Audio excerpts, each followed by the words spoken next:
Muy bien, bueno con todo.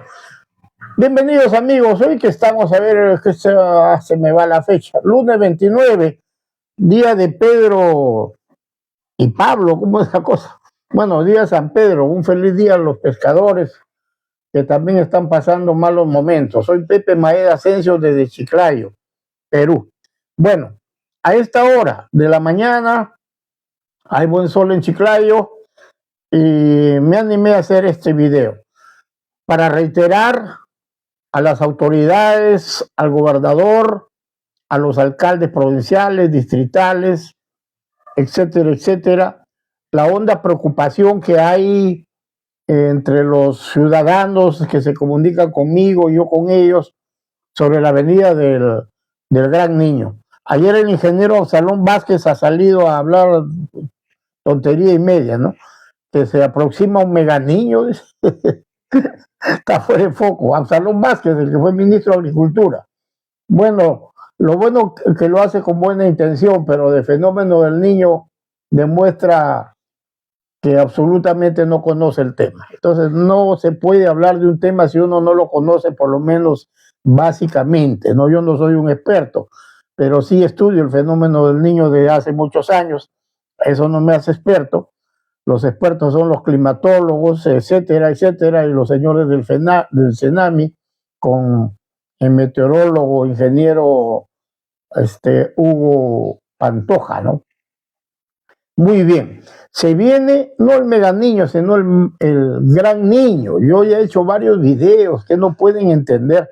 Hay una diferencia entre un niño liviano, un niño medio o un niño normal. Luego viene lo que es el fenómeno del niño, llamado también el niño oscilación sur, ENOS. Viene también lo que se llama el fenómeno de la niña, que es prácticamente la controversia de un fenómeno del niño. Luego viene lo que se llama un niño, el gran niño, que es lo que se avecina, y luego un mega niño. El mega niño todavía está para 70 años. En fin, bueno, se viene el gran niño. ¿Qué significa? Océano Pacífico con 6 a 7 grados Celsius de incremento en su temperatura, lo cual es bastante. El incremento es normalmente entre 2 a 3, pero ahora tenemos de 6 a 7 y eso hace un océano peligroso. Los vientos contralicios que vienen de este a oeste se debilitan grandemente. Al suceder esta debilitación, esta baja, digamos, de intensidad del viento de este a oeste, incrementa lógicamente el soplo, la fuerza del mar Pacífico y la intensidad en aumento de las llamadas ondas Kelvin, que no hacen más que incrementar la temperatura en el Océano Pacífico. Estamos hablando de una lluvia superior o más intensa a la que yo viví con mi familia en Piura en el año 1998. En Piura las lluvias fueron tan intensas que por primera vez yo veía rayos a cada rato. Y en un artículo yo le pongo los látigos del diablo. Yo vivía en Aquirón, Cusco, me acuerdo. Ya después de haber vivido con mi compadre Jorge Díaz Campos en la avenida Sullana, decidí vivir solo, independiente, agradeciéndole a mi amigo, bueno, porque así tenía que ser. Y ahí cayó la primera lluvia, recuerdo que me asustó. Yo creía que la de Batangrande y la de Olmos y la de Motupe eran las más fuertes del norte del Perú. Me equivoqué. En 1998 se inician las lluvias en Piura muy intensas con rayos y todo. Las calles se convertían en acequias en forma inmediata, pero vaya milagro. No es un milagro, sino técnica que los piuranos han aplicado y han aprendido a convivir con las lluvias intensas. Es el drenaje pluvial, amigos, que no tiene Chiclayo y no lo tendrá, creo que después que usted y yo nos vayamos de este mundo, y no se va a hacer ni el desagüe de Chiclayo, ni la ansiada y el lanzado proyecto de drenaje pluvial que estaría costando ya más de 2.500 millones de soles. Imagínense. Piura ya lo tiene desde hace años. Es decir, usted camina en medio de la pista y a los costados, como lo vi en Cutervo también, aunque más pequeño, las canaletas, ¿no? Las rejillas por donde se discurren las aguas de las lluvias, y en cuestión de horas este drenaje permite que las calles se sequen inmediatamente, máxime añadiendo el intenso calor o el sol que hay en Piura, y eso ayuda a desecar rápidamente. Las lluvias en el 98, luego se sucedieron en el 2016, que castigaron, entre comillas, a Chiclayo. Digo entre comillas porque es una lluvia no tan intensa, pero para Chiclayo cualquier lluvia de cualquier intensidad resultaría un desastre. ¿Por qué? Porque no tenemos la ciudad debidamente pavimentada, y aún así, si la tuviéramos, no tenemos drenaje pluvial, y ese es el problema de Chiclayo. Y yo estoy preocupado, le decía con mis amigos. Ayer me llamó el doctor Walter Alba, nuestro amigo célebre y famoso arqueólogo peruano, para conversar sobre el tema del fenómeno del gran niño que se viene. Estamos preocupados porque de parte del gobierno regional, eso lo digo yo, no me lo dijo Walter Alba, no hay ninguna acción directa, ejecutiva, práctica respecto a la contención o el enfrentamiento del gran niño. No hay defensas ribereñas, no hay compuerta de Huaca de la Cruz. Entonces, ¿qué es lo que va a pasar? ¿Qué es lo que va a pasar? Lo que va a pasar aquí es sencillamente de que el río La Leche se lleve o inunde gran parte de Illimo. Ojo, atención a los vecinos illimanos, no hay compuerta de Huaca de la Cruz. Y ustedes saben que la compuerta de Huaca de la Cruz derivaba o bipartía el caudal del cauce del río La Leche en dos partes, en dos ramales. Una que se va por la izquierda a Illimo y la otra que se va y pasa por Morrope. Entonces, Illimo presenta gran peligro, como también, como ya no hay compuerta, el agua va a discurrir grandemente con 1.500 metros cúbicos por segundo, calculo yo, por experiencia, y va a inundar pues Tucumé, Illimo y principalmente Morrope, en donde hace unos 3 o 4 años yo vi por primera vez cómo el río La Leche se abre hasta en 4 brazos, como un hermoso y fastuoso, impresionante delta, en 4 ríos con playas, como los morropanos dicen, con playas bien anchas. Los cauces se agrandan al abrirse el río La Leche. Realmente espectacular, pero a la vez también peligroso, peligrosísimo. ¿Y por qué nos preocupamos? Por el gran niño. Al menos como batangrandino yo expreso mi preocupación de que si se sucede el gran niño, existe el 70 u 80% de que los batangrandinos perdamos nuestra casa hacienda. Es decir, me dicen conexión lenta, permítanme ver, estabilizados los datos del celular. Muy bien, ya estamos conectados nuevamente. Se interrumpe el internet. Como batagrandino les decía y les digo de que estoy preocupado, los batagrandinos estamos preocupados porque si se viene el gran niño, esas lluvias que caen en Batagrande son intensas, muy fuertes. Podríamos perder en un 70 o 80% de posibilidades nuestra casa hacienda, que no es un edificio cualquiera. Ha quedado a mitad de camino para la declaración de monumento histórico, para que por lo menos haya la posibilidad de proceder a restaurarla con recursos privados, pero bueno, amén de la buena intención de la congresista María Acuña Peralta, el proyecto lo ha dejado prácticamente en la mitad. Se ha declarado la ley de interés nacional, pero eso no tiene, digamos, que sí tiene valor, pero no tiene efectividad práctica. No se puede ejecutar. Falta la mitad todavía, mi estimada Mari, hay que completar el trabajo. Es decir, no solamente las noticias, sino hacer el trabajo completo, ¿no? Y eso es lo que yo pido en nombre de todos los batangrandinos. La Casa Hacienda de Batangrande, que es una de las más hermosas, y yo creo, con toda seguridad, la más hermosa de las casas Hacienda del país, tiene que ser protegida.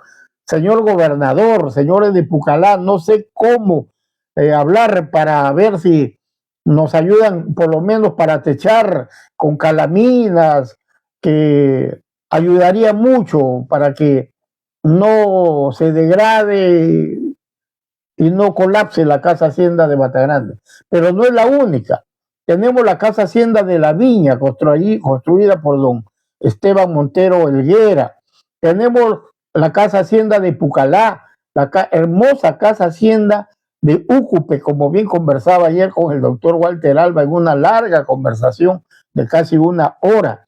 Tenemos la casa de la logia de Lambayeque, miren, que solamente la han apuntalado, han puesto como 300 palos ahí, pero no se restaura.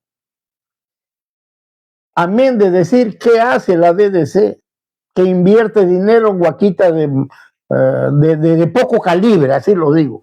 Aquí no me vengan que todas las huacas son importantes, sí, pero cada una tiene el nivel de importancia, pues. No han invertido un solo sol en Poma. Y han botado millones en una huaca, la huaca bandera, no sé cómo se llama, por Pacora, en donde han sacado 2 docenas de huacos, discúlpenme ya no voy a hablar de forma técnica o científica, 12 o 24 huacos de lo que nosotros le llamamos chuscos, huacos tardíos que hasta en el mercado negro son baratísimos. Y eso ha costado millones de soles. Y no han puesto un sol en el principal monumento arqueológico, área arqueológico, que es el Santuario Nacional Bosque de Poma. ¡Qué contrariedad! No han invertido más en el complejo arqueológico de Zipán y no ponen un sol en el complejo más antiguo de la costa norte, que es Ventarrón, en donde hay un pequeño mural polícromo.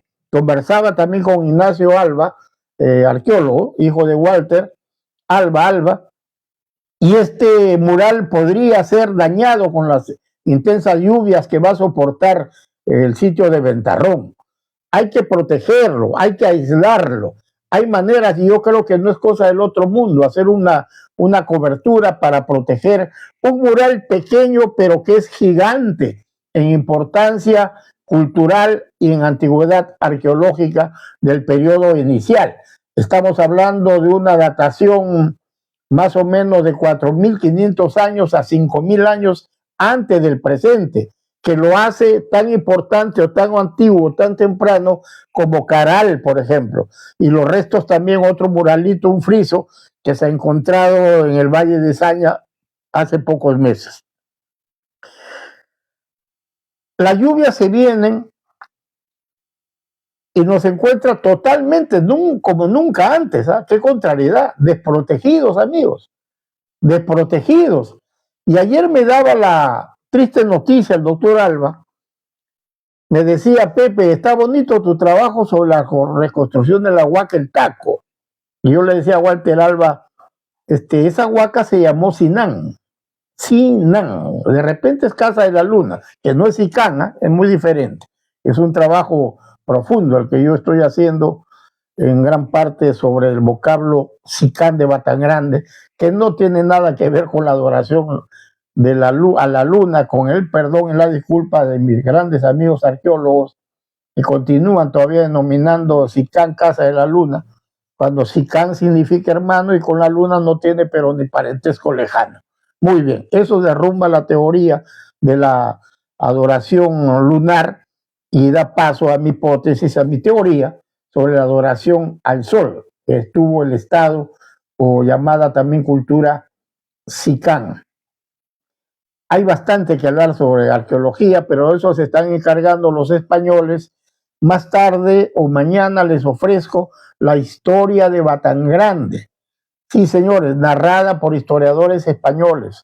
ya se ha lanzado Ñamla, la reconstrucción de la leyenda, en donde este servidor aporta elementos o vocablos lingüísticos de la desaparecida o del idioma muerto mochica o llamado mochic para reconstruir, y hay mucha coincidencia para lograr reconstruir la llamada leyenda de Nailán, que yo ahora estoy asegurando no fue tal, fue una historia real, con un señor que vino del mar y trajo un ídolo, según la leyenda, que era su misma imagen. ¿Saben cuál es esa imagen? La de la máscara de Sicán.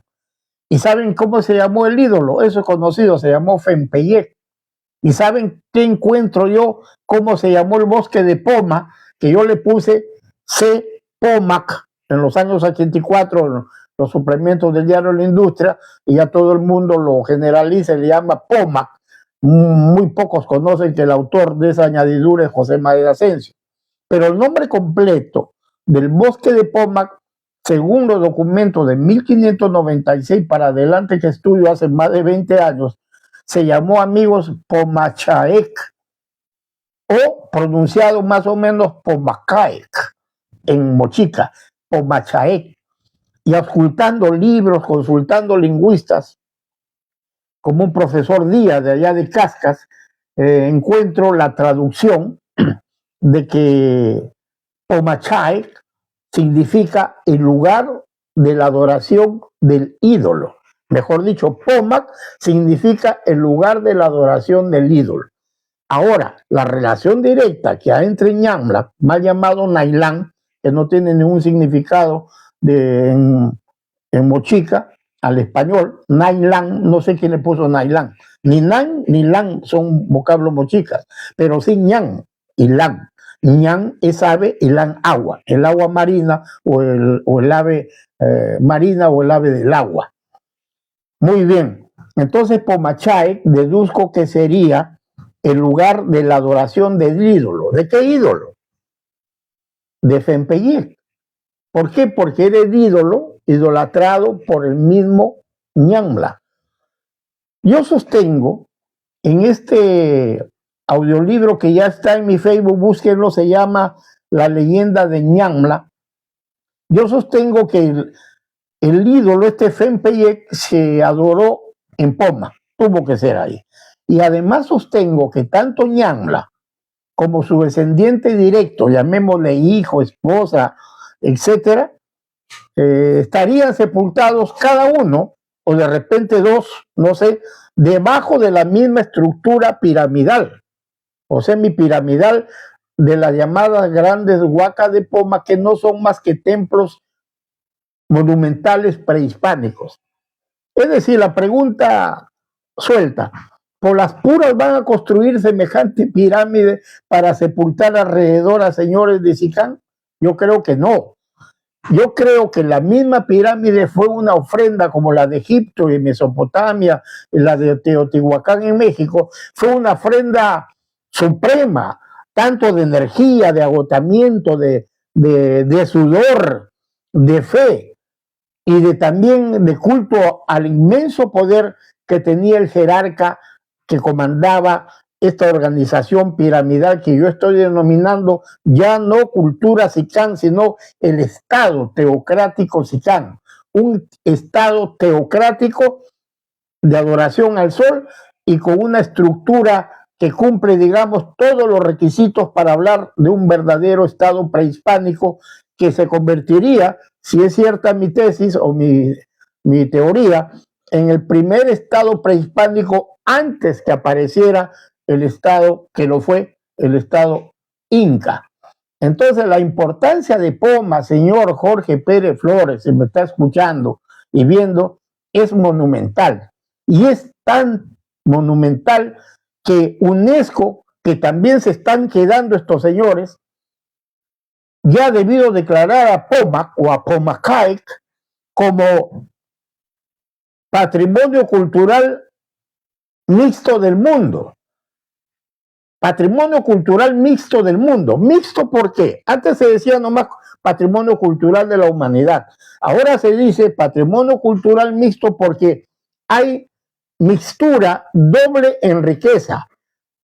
Tanto la riqueza natural, que son las 5.500 y pico hectáreas de bosques secos, y la importancia, ahí viene lo mixto, la importancia cultural, que es el inicio, la fase clásica y la fase epigonal de una gran cultura, o como lo estoy apostando yo, de un gran estado que fue Sicán. Siendo Poma el complejo natural y arqueológico y cultural más importante desde Lima hasta Tumbes, es totalmente inconcebible que el gobierno regional no invierta un sol ahí. Y lo que es peor, la entidad llamada a velar por la protección de este monumento, que se llama la Dirección Desconcentrada de Cultura, hace caso omiso. Parece que no escuchan a Pepe Maeda o ya no usan celulares, no sé qué pasa. La cosa es que se hacen los sordos y se hacen los mudos. Pero sí invierten millones, y ya tengo información por ahí que habría, no aseguro, ciertos intereses en la inversión de millones en huaquitas sin importancia, porque ahí casi nadie los fiscaliza. Si ponen 1 millón en Poma, dice, Pepe Maeda, no sé, y todos los arqueólogos y estudiosos centrados en los trabajos, como el que ya denuncié. Ayer le decía yo a Walter Alba, y se lo dije al gobernador hace tiempo, ¿por qué insisten en poner sacos o bolsas de arena, llamadas técnicamente disparates geobolsas? Geobolsas, ¿sabes? No son sacos de arena que me vienen con geobolsas. ¿Sabe por qué le ponen geobolsas? Para que en el expediente técnico suene bonito y le puedan empujar 2.200.000 soles, como los que se han tirado en el bosque de Poma. En la primera avenida del Río de la Leche, vayan a ver, yo he estado hace 5 días ahí con mi hermano Quique, el señor César Pompa, de visita en el bosque de Poma. No hay un saco de arena, señor gobernador, de esos sacos que usted vio, recuerda, cuando estamos en Poma. Yo le dije, mire, doctor, esos sacos en su próxima visita ya no van a estar ahí. ¿Por qué? Porque ya viene el fenómeno, o viene la lluvia de comienzo de año, del año 25, y se los va a llevar. Y le adelanté que también peligraba la compuerta de Huaca de la Cruz, y José Maeda acertó. Ya no hay ni bolsa de arena ni compuertas de Huaca de la Cruz, y el gobernador, bien gracias, sigue con sus discursos, sigue soñando en el terminal marítimo, del cual no hay una hoja de expediente técnico. Ojo, no hay eso es mentira, que ya se va. ¿Cómo se va a empezar una mega obra si no hay un expediente técnico, señores? Si para hacer una vivienda nomás de un piso, en cualquier pueblo joven, discúlpenme usted, se necesita de un plano. Y para hacer una obra como el Puerto de Este se necesita no uno, sino un montón de expedientes técnicos, de los cuales yo sé no hay una sola página. Y han estado engañando a la gente con discursos, inclusive con bandas de músicos, toldeados en donde se han tirado 150, 200.000 soles solamente en ceremonias y puro bla, bla, bla, bla, bla, bla y bla, bla, bla. Y de eso ya estamos nosotros hasta aquí. ¿Para qué malograrnos más el hígado, amigos? Viene una nueva etapa. Desde ayer me dijeron, Pepe, hazte un video sobre tus ideas, hermano, porque a ti te escuchan, gracias a Dios y gracias a ustedes. ¿Qué futuro nos espera políticamente a la región? Primero, con nuestros representantes en el Congreso. Yo les voy a decir, con las disculpas de los amigos, porque todos son amigos, y ese es uno de mis problemas, hacer un cuestionamiento, una crítica, aunque sea positiva, porque todos son amigos. Luego de esto te llaman, Pepe, ¿qué pasó? ¿Por qué me sacan la mugre? Bueno, miren, Alejandro Aguinaga está de más ya, hay que dejarlo tranquilo, el hombre no vive acá. Pero el senador, por cojudos, pues la gente, ¿por qué vota por un señor que ya no es de acá prácticamente? El señor Aguinaga, para empezar, me dice que ni habría nacido en Chiclayo, aunque yo sí conozco a su honorable familia, de su señora madre, ¿no? Amiga de mis padres y de nosotros. Pero Alejandro Aguinaga no vive en Chiclayo. Él viene, hace su campaña, la chapa y chao. A la mierda, dirá. Listo. Y de ahí no lo vamos a ver de qué un año. ¿Qué diputados tenemos? A ver, empecemos. Vaticinea casi un mes antes que íbamos a tener 3 congresistas de Keiko y acerté. No soy adivino, es simplemente cálculo electoral. Tenemos, a ver, al señor Marvin Palma. El señor Marvin Palma, que yo lo conozco, mírenme, siempre yo hablando en mistura. ¿Conoces a Marvin Palma? Me dicen, claro, yo lo conozco, es un buen muchacho. Una vez visité Lima y me acordé de visitar el Palacio Legislativo y me encontré con Marvin Palma. Me subió a su oficina, incluso me dijo, don Pepe, así me dijo, quiero tener el honor de que usted se siente en mi silla. Y bueno, me rehusé, al final me senté y vinieron las fotos. Muy buen amigo Marvin Palma. Pero ¿qué puede aportar Marvin Palma como congresista? Es otro tema. Yo digo, nada. Si no es especialista en nada. Sé que se dedica al comercio, a la importación desde China, según habló él mismo en un video, pero intelectualmente digo, ¿qué puede aportar? Yo creo que nada. Y no estoy adivinando, porque Marvin Palma, al que decían hay que darle oportunidad a este joven, o sea, ¿qué oportunidad? Si él ya se ha tirado 5 años en el Congreso y no ha hecho ningún proyecto. No digo que ha sacado una ley, no, ni un proyecto. Dejemos tranquilo a Marvin Palma. Vamos con el segundo. Javier Castro Cruz. Bueno, ayer se enojó conmigo Javier Castro. Yo le hice un post que lo confirmo, lo reitero ahora, deseándole suerte.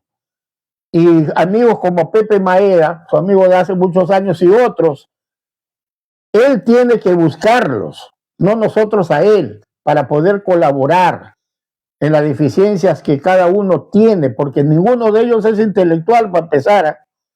Usted dirá, no, ya tiene un título, sí, bueno, tendrá un título, pero para mí no es intelectual.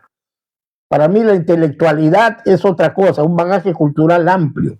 A eso me refiero con la disculpa de los televidentes.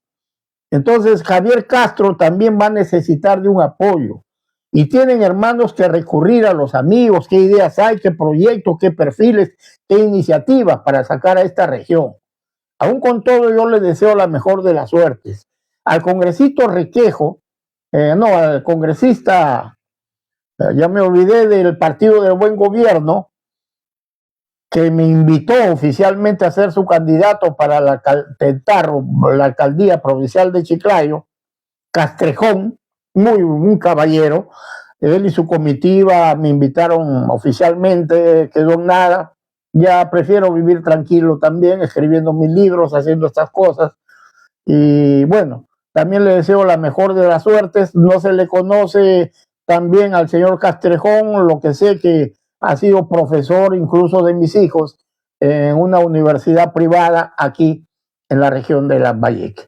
Y el otro señor es el señor Zunini, que más se le ve, bueno, a todas luces, no necesito hablar de él, está metido en los intereses de Juntos por el Perú, habla solamente de los intereses de su partido y hasta ahora no lo escucho hablar de una sola idea que vaya en favor de la región de Lambayeque, porque para eso se la ha elegido. Es decir, entra a defender intereses políticos, de repente hasta intereses personales, pero está muy lejos el señor Zunini, hasta donde yo lo puedo ver, en mi modesto criterio, está muy lejos de ser un parlamentario de esos que brillen. En un congreso en donde tenemos tigres y cocodrilos, dinosaurios viejos, en el congreso principalmente de Lima, que son los que se empoderan y se adueñan del Congreso de la República. Por eso es que muy pocos parlamentarios provincianos, especialmente en Lambayeque, los vemos disertar. ¿Por qué? Porque psicológicamente se chupan, pues, ¿no? Sale un capazote de esos de Lima y entonces el provinciano se chupa. Pero yo les digo, si yo estaría en su condición, recurro a los amigos. No necesariamente se les va a cobrar, al menos yo. A veces colaboro voluntariamente, ¿no? presto mis servicios de la modestia y mis conocimientos, porque genio no lo soy, ni lo seré y estoy muy lejos de serlo.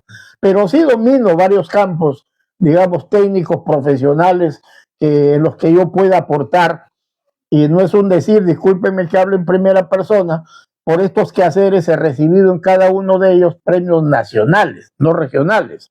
Entonces, hay que buscar apoyo, hay que sacar a la región de Lambayeque. Ayer me decía Walter Alba, Pepe, si hay amigos que están proponiendo basta de museos arqueológicos, que a propósito, Walter Alba, a él se debe la consecución de muchos millones de soles para ampliar y remodelar y modernizar nuestro museo Tumbas Reales. Así como ya lo he dicho hoy en Facebook, en un post en mi Facebook, en mi página, Walter Alba se convierte en el funcionario, digamos, en el consejero regional que más ha aportado y que consigue un logro que pasa a la historia, porque se convertiría así el Museo Tumbas Reales en uno de los museos más importantes y más grandes, no solamente de Perú, sino de Sudamérica, y que sea la base, propongo yo, para iniciar o reiniciar un trabajo de promoción turística que Lambayeque no tiene. ¿Cómo que no tiene? No tenemos, pues, no tenemos una entidad de promoción turística. Existía Futura, ahora existe PROMPERÚ, ya no me canso de repetirlo. ¿Qué necesitamos? Pedir, señor Pérez, la descentralización de PROMPERÚ, que venga PROMPERÚ a Lambayeque con presupuesto propio. Es tan importante esta entidad que antes se llamó FOUTUR, que yo fui el ejecutor cuando fui jefe regional de la construcción del primer museo de sitio que hay en la región, y es el de Tucumán, que hasta ahora funciona. Eso lo hizo FOUTUR con mi jefatura en mi gestión del año 1990-1991 para adelante. Entonces necesitamos, señor gobernador PROMPERÚ, de este tema también personalmente a usted le he conversado, pero le entra por aquí y más le sale la invitación a Máximo Córdoba para que sea su asesor FAS. Es decir, el gobernador está perdido, sumamente distraído. Miren, 830 millones de presupuesto en el año 2026. ¿Saben cuánto ha gastado Jorge Pérez Flores? Confirmado por la información del ingeniero Luz Rivas, Rangiro Nakano también ha salido, que el gobernador no ha gastado, yo no digo que no habría, sino que efectivamente no ha gastado ni el 30%. ¡Qué incapacidad! ¿Eso qué significa, Pepe? Que el gobernador va a devolver cerca de 600 millones, como si tuviéramos 5 compuertas de Huaca de la Cruz, como si tuviéramos 50 kilómetros de defensa ribereña en nuestros valles, como si el monasterio de los franciscanos donde nació Chiclayo ya estuviera restaurado y estuviera funcionando como un verdadero museo histórico,